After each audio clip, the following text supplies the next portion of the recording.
Sophia Ba et aujourd'hui j'ai le plaisir d'accueillir Monsieur Gaïs Touma, psychologue qui va nous parler de santé mentale. Comment ça va Monsieur Touma?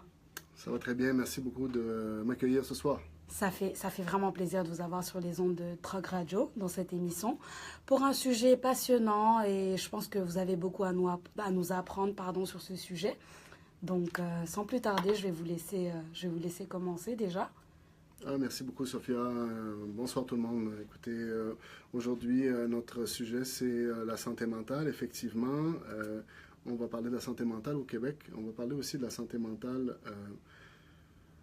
et des difficultés qui peuvent être vécues par le processus d'immigration. Exactement, ouais.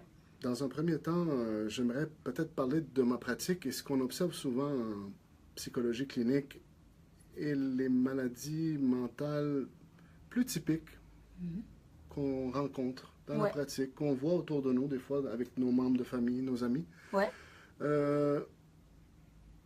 Dans un premier temps, il y a les troubles anxieux. Bon, un Canadien sur 5 souffre de troubles anxieux. C'est important de le dire au départ. Un Canadien sur 5. Ok. Ouais.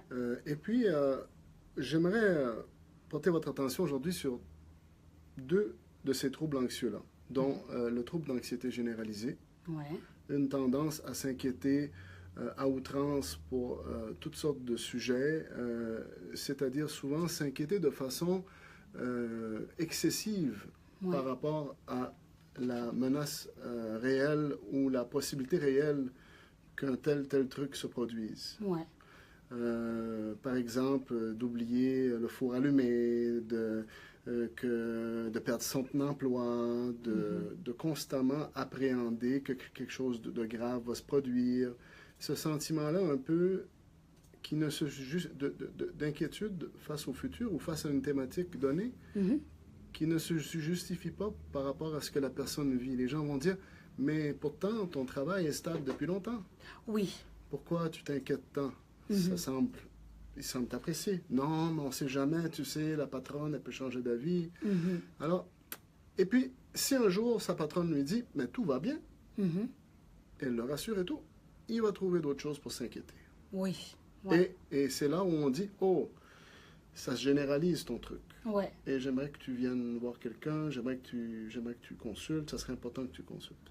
Parce que ça augmente le niveau de stress pour des choses qui ne sont même pas encore là, en fait. C'est des anxiétés, de l'anxiété qu'on se crée par soi-même. C'est bien ça, si je comprends bien? Tout à fait, exactement. C'est des choses qui ne sont pas là, mais qu'on appréhende. Ils sont là, mais dans notre esprit. Et quand on est rassuré sur une thématique donnée qui nous fait peur, on trouvera d'autres choses. Et tant que ce n'est pas soigné. Alors, c'est plutôt, c'est pas le problème comme tel qui fait peur. Le problème réel. C'est la façon de penser qui est toujours dans l'appréhension que quelque chose va mal aller, quoi. Je comprends.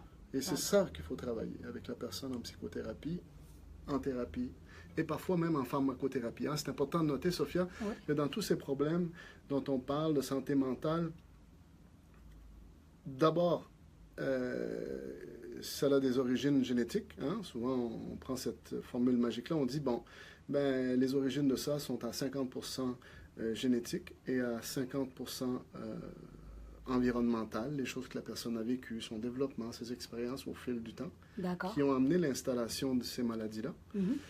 Et aussi, c'est important de noter que pour le traitement de toutes les maladies mentales dont je vais parler aujourd'hui,